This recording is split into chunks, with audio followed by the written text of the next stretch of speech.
Assalamualaikum warahmatullahi wabarakatuh. Perkenalkan, nama saya Luna Safitri. Saya alumni D3 Keperawatan SIS Kepanjen angkatan 2019.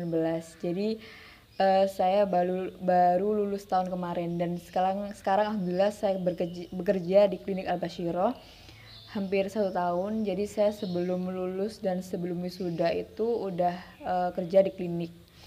Nah, sebelumnya saya mengucapkan selamat bergabung kepada adik-adik PKKMB 2020 menjadi mahasiswa baru SIKES Kepanjen. Kalian akan menjadi seorang calon perawat.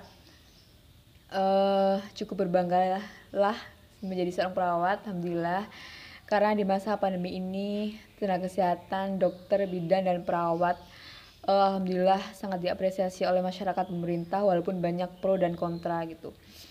Nah, sebelumnya alhamdulillah terima kasih saya ucapkan kepada panitia PKKMB 2020 karena sudah mempercayakan saya untuk ikut andil dalam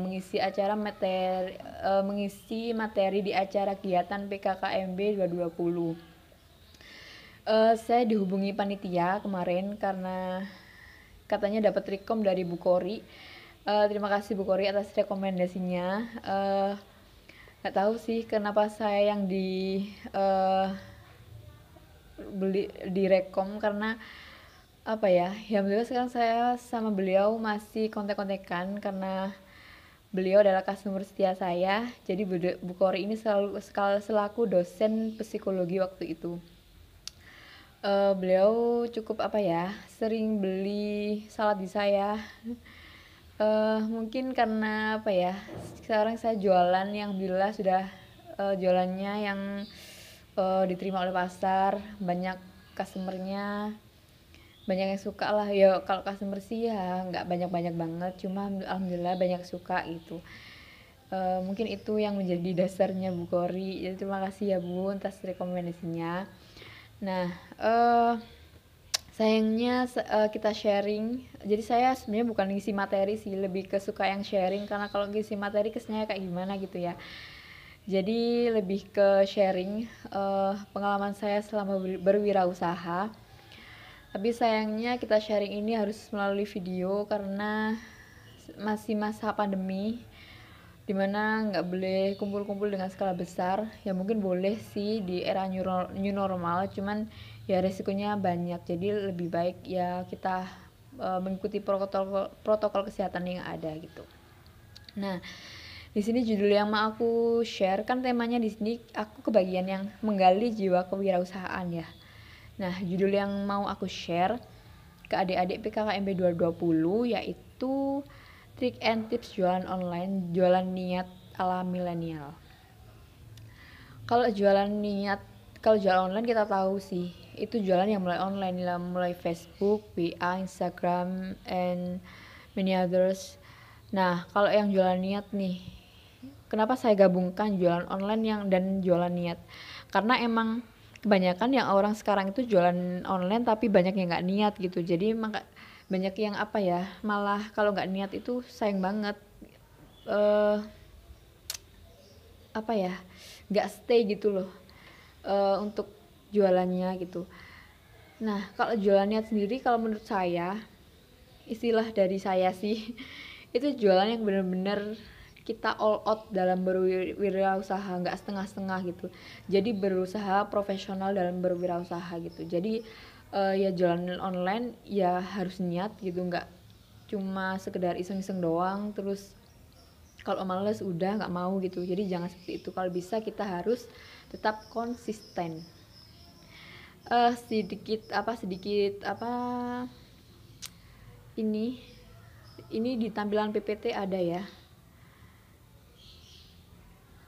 sedikit profil dari jualan saya. Di sini ada slide yang ke berapa, 4 ya, yang keempat. Ini produk salad dan asinan buah saya, alhamdulillah dari tahun 2017. Jadi waktu itu semester berapa ya, semester 3-4 kalau nggak salah. Iya sekitar semester 3-4 lah saya mulai jualan.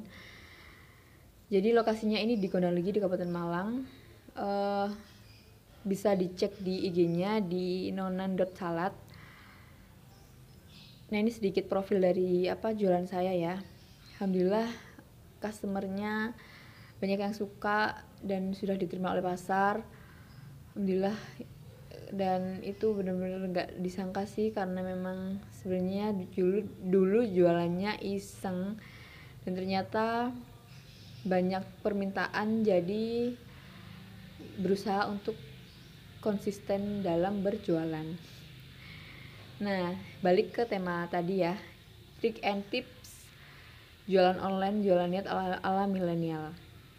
Nah, yang pertama nih, tipsnya adalah jual produk yang banyak diminati dan dibutuhkan oleh pasar.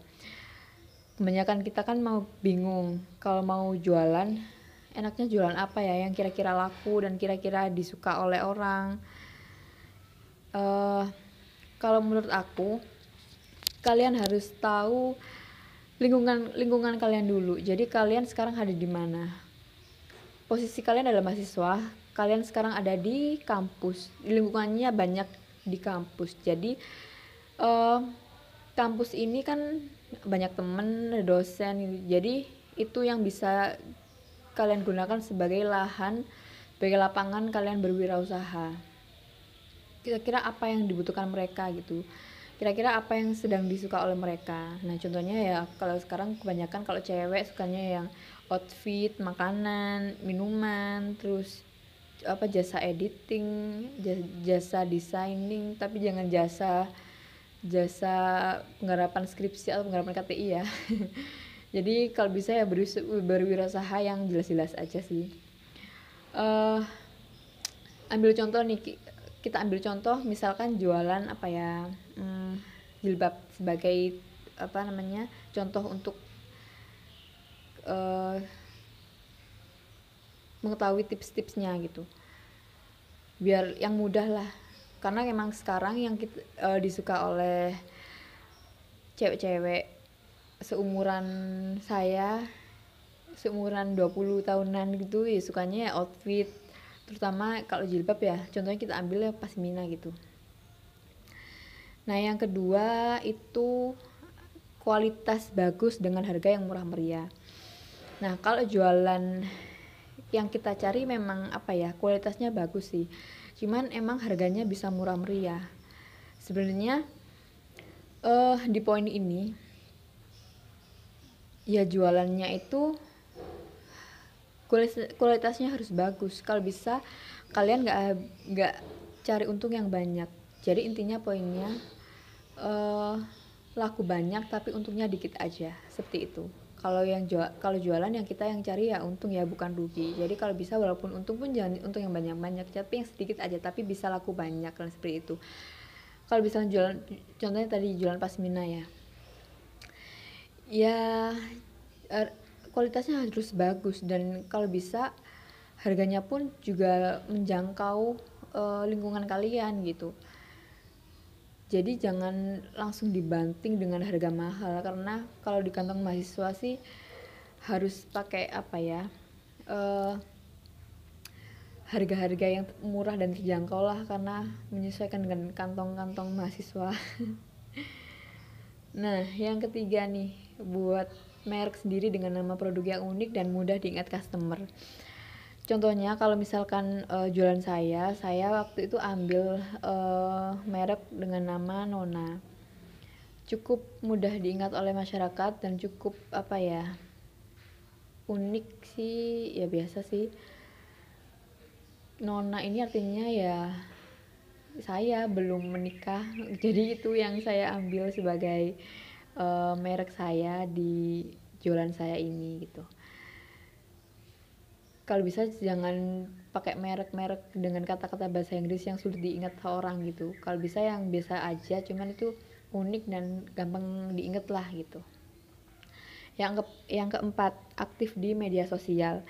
Yang namanya jualan online ya harus aktif di media sosial. Istilahnya kita harus rajin-rajin branding. Branding ini maksudnya selalu up produk-produk kita di media sosial, Instagram, Facebook, Line, WhatsApp, apa yang kita punya gitu. Jangan malas-malas untuk selalu branding, itu kuncinya. Nah, bagaimana untuk branding ini yang supaya menarik customer, nanti ada tipsnya di slide selanjutnya. Nah, yang kelima, promo and giveaway. Ini untuk sekarang sih banyak yang pakai promo dan giveaway karena memang apa ya, salah satunya untuk menarik customer gitu. Misalkan beri promo dan giveaway pun kalau bisa ya jangan merugikan kita juga. Disesuaikan dengan budget yang kita punya, modal yang kita punya, jangan sampai rugi gitu. Dan kalau bisa kita jangan rugi tapi juga bisa nyenengin customer, seperti itu. Nah, contohnya kalau misalkan jualan jilbab nih, kayak gampang-gampang aja ya, ada teman kalian beli 10 pieces, kalian bonusi berapa pieces yang kira-kira hitungannya kalian gak rugi tapi bisa nyeneng dia gitu ya, kasih 1 pieces aja gitu, jadi dengan warna yang random lah, seperti itu salah satunya promo dan giveaway yang bisa kita kasih ke customer supaya bisa nyenengin customer lah gitu istilahnya. Nah, yang keenam, endorse selebgram. Jadi endorse selebgram ini kalau menurut saya sih cukup apa ya, sangat menarik orang sekarang, menarik customer dan follower, menambah follower terutama, karena memang apa ya, feedback selebgram ini sangat berpengaruh karena memang mereka review barangnya dengan bagus dan follower mereka banyak gitu. Ya mungkin harganya mahal, cuman itu pun bisa disiasati gitu. Kalau misalkan jualan kalian laku banyak, ya sekali-sekali lah pakai selebgram. Kalau misalkan belum laku-laku banyak dan belum ada budget untuk selebgram ini, ya kalian bisa cari teman kalian yang punya follower banyak, bisa dimintai endorse secara gratis. Kalau endorse pun bukan gratis sih, kalian kasih feedback apa gitu. Nah, seperti itu.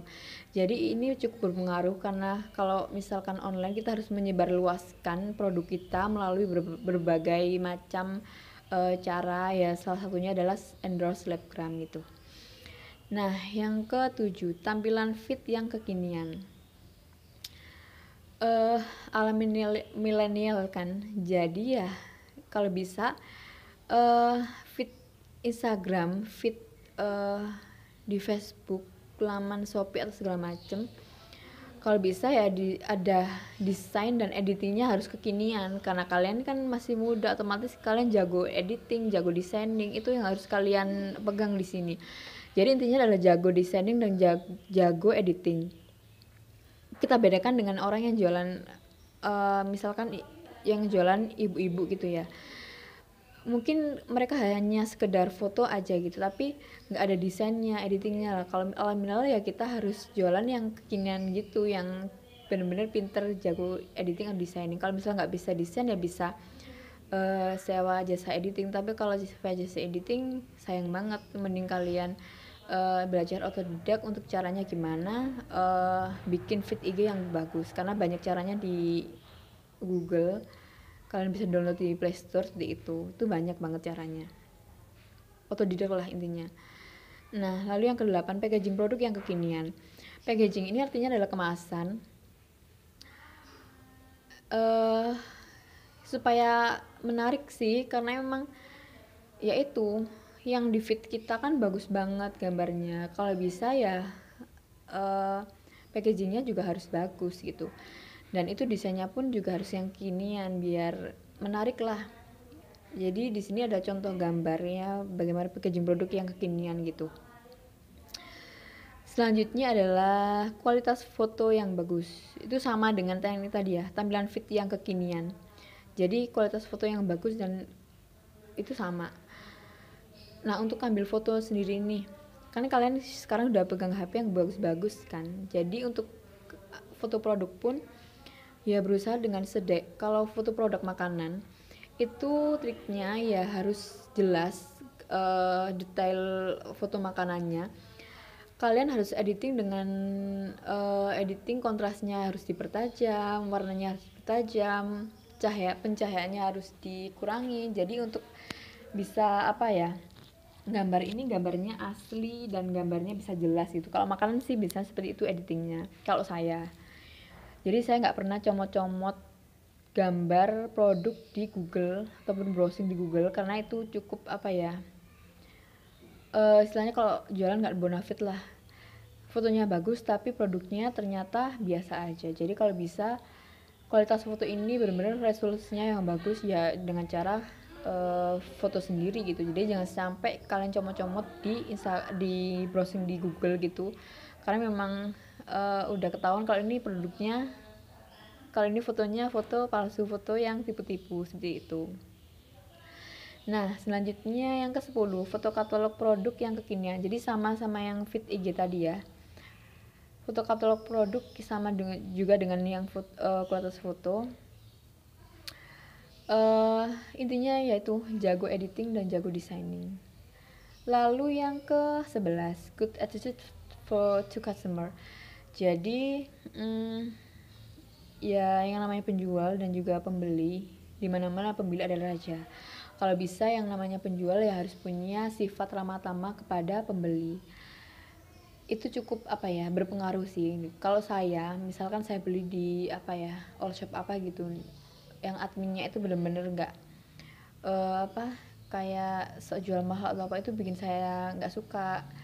Saya lebih suka yang all shop yang pelayanannya ramah seperti itu. Itu pun juga berpengaruh kan, customer pun akan balik dan akan senang dengan pelayanan kita gitu. Semenjengkel-jengkelkannya customer, berusahalah penjual itu berusaha untuk ramah tamah, karena yaitu balik tadi, customer adalah raja. Jadi kita harus berusaha untuk ramah tamah saat berbisnis dan saat berjualan gitu. Lalu yang ke-12, profesional. Ini profesional artinya luas sih. Kalau di sini artinya seperti ini. Kalau saya apa ya? Pengalaman saya jualan, pengalaman saya sebagai customer, paling benci kalau misalkan ada yang jualan janjinya PO-nya 2 hari tapi datangnya ternyata seminggu. Jadi mengolor-ngolor waktu dan juga jualannya ribet.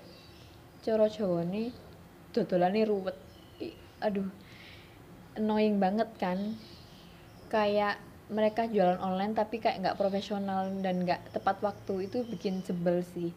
Jadi berusaha lah kita, walaupun jualannya kita masih jualan yang mikro di area bukan, maksudnya di ruang lingkup mikro yang kecil, tapi berusaha kita untuk profesional gitu. Jadi supaya tidak mengecewakan pelanggan. Lalu yang ke-13, keunggulan servis. Keunggulan servis ini, nah itu tadi, yang tadi kan bagaimana nih Kak kalau misalkan kita sama teman kita itu sama-sama jualan jilbab nanti nggak laku. Nah itu poin yang ke-13, kita harus punya keunggulan servis. Keunggulan servis di sini banyak sih. Tadi udah saya jelaskan yang promo dan giveaway itu termasuk keunggulan servis gitu. Jadi ada lagi, kalau saya itu dulu pakai keunggulan servis free ongkir delivery order untuk area terdekat. Itu salah satu keunggulan servis dari orang lain gitu. Jadi yang membedakan kita, jualan kita sama orang lain ya masing-masing orang punya apa ya, keunggulan servisnya gitu. Jadi kalian bisa misalkan beli banyak, kalian gratisi berapa pieces seperti itu juga apa ya, termasuk tips untuk kita menarik customer supaya customernya balik lagi ke kita gitu. Nah udah ya, ini yang ke-13. Jadi ada 13 trik and tips menurut pengalaman saya selama berjualan online. Jadi pesan saya sih untuk adik-adik PKKMB 220 mahasiswa baru Kepanjen, kalian kuliah jangan cuma kuliah pulang karena benar-benar rugi banget. Kalau bisa ya yang ikut organisasi ya monggo silakan, kuliah organisasi itu juga bagus. Kalau yang nggak suka organisasi ya kayak saya gini, saya dulu belum nggak minat sama organisasi gitu, jadi ya saya mikirnya cuma kuliah doang, cuma cari IPK bagus gitu. Sebenarnya itu pun nggak apa ya, kita malah nggak punya pengalaman gitu. Jadi saya waktu itu ya ngakalinya ya pakai apa, punya jualan kecil-kecilan gitu. Tapi cukup untuk sekarang sangat feedbacknya sangat apa ya, adalah.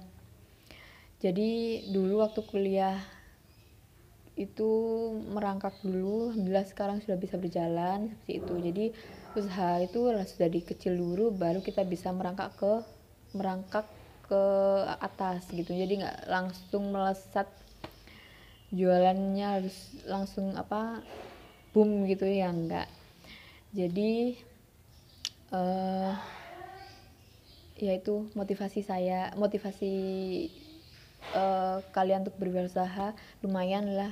Berwirausaha itu apa namanya, bisa menambah uang jajan, meringankan beban orang tua kalian gitu, dan bisa bermanfaat kalau kalian sudah lulus kuliah. Ketika kalian apa namanya udah apa, berumah tangga, kalian udah pinter caranya berdagang, caranya jualan, caranya berwirausaha, itu sangat bermanfaat banget untuk apa ya, menekan apa namanya, angka pengeluaran berbelanja, dan cukup membantu perekonomian juga gitu. Jadi itu yang saya apa namanya bisa kasih tips ke kalian. Nah, terima kasih sebelumnya untuk adik-adik, semoga materi yang apa, sharing ini bisa nyampe ke kalian, tips ini bisa nyampe ke kalian. Dan untuk panitia PKKM 2020, terima kasih karena sudah mempercayakan saya untuk bisa andil di acara kegiatan PKKM 2020. Dan terima kasih Bu Kori atas rekomendasinya. Itu ini semua juga berkat beliau, karena beliau dulu juga apa namanya, dulu saya ikut apa namanya lomba wirausaha sih, tapi nggak menang. Tapi alhamdulillah apa ya, bisa apa namanya jalan sekarang gitu. Jadi terima kasih Bu Kori. Dan sebelumnya saya mohon maaf jika ada salah kata dan kekurangan selama saya menyampaikan materi ini. Mungkin adik-adik punya versi lain dalam trik dan tips berjualan, karena masing-masing orang berbeda gitu. Tapi ini menurut pengalaman saya, jadi bisa diambil yang menurut kalian emang oh ya ini bisa, oh ini nggak bisa sih kalau saya gini, itu boleh. Jadi setiap orang punya tips and trick dalam berwirausaha itu masing-masing. Jadi semoga sedikit bisa membantu kalian untuk bisa kedepannya kalian bisa berjualan gitu, berjualan sambil kuliah sambil berjualan gitu. Nah, terima kasih. Wassalamualaikum warahmatullahi wabarakatuh. Saya akhiri video ini.